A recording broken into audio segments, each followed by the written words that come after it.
Kyekifula Zari okuba ow'enjawulo. It's a blessing because mulimu abantu Katonda be yagamba there's the chosen ones. Wallahi they bali. Enchigamba bange bunapema I am the chosen one. I'm one of the chosen ones. So biki gye wali okoze mu bulamu bw'ensi eno? Ng'ogyejjusa. Sejjusa bintu byenkola. Because I feel like ebintu byonna byenkola it is part of me growing. To learn. Kubanga nkola mistakes nasimanyi nti mistake naye nenkiyiga muneziremaganya anyone ngatena solezam. So it's not actually a mistake, it's a lesson learned that I learned. Next time nemanyi ekyo sikiddamu. Naye nga ngwa abantu twateebwa ku nsi kuno okusobya. Tulina okusobya. Nice. It's been long. Yeah, I know.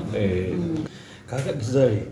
Nze nakulaba ddanga oli muwala mulungi naye ennaku zino waliwo era bagati naye Zari oba alina ekitundu ekitali kikwatemu nti nebbeere olabika walikyusaamu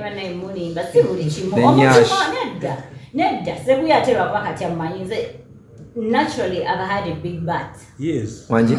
Chimanyi sebabu. Mwede miaka 2 mwena ngalina. Yeah, I've always had my butt. Takwata mukabina kange but since it's been it sounds bad but that's not how I meant it.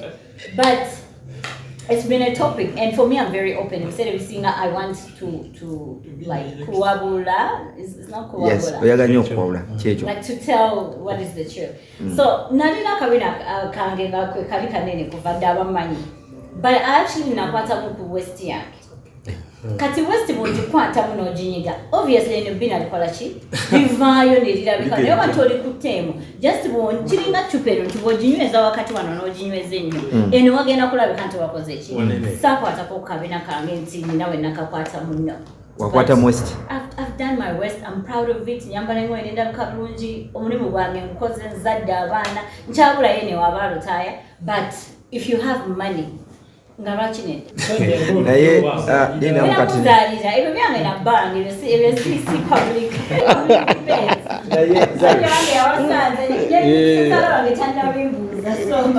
Terede kyekiyinza okuleetera Zari atalina bizibu kwata mu West ye. Mbeera n'ebizibu teri muntu atalina bizibu ate abantu gye bulwa ku okubeera n'esente n'ebizibu gye beeyongera.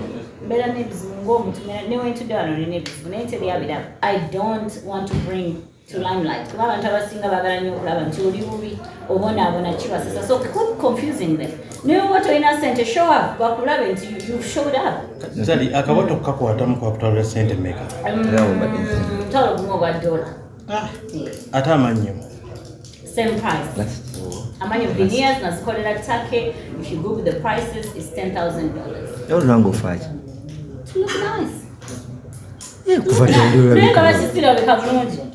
Eno seneza betungana zikola tuzirabiremu abana tuziweka abantu baziriye era tufe. Zikoloze yagaliremu ate zikolera zikoloze yagaliremu. Ekiwato kyalina kyali kirungi. Naye katera omala okuzaala abaana honestly bikyukamu.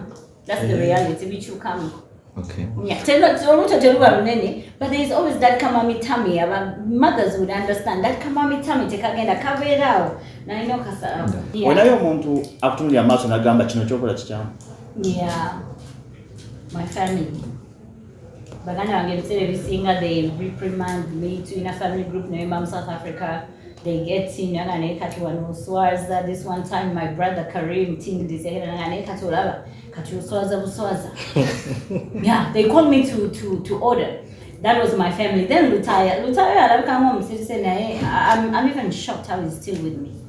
Lutaya no what? Shocked. Lutaya yantegera and he understood what exactly he's dealing with now quarter.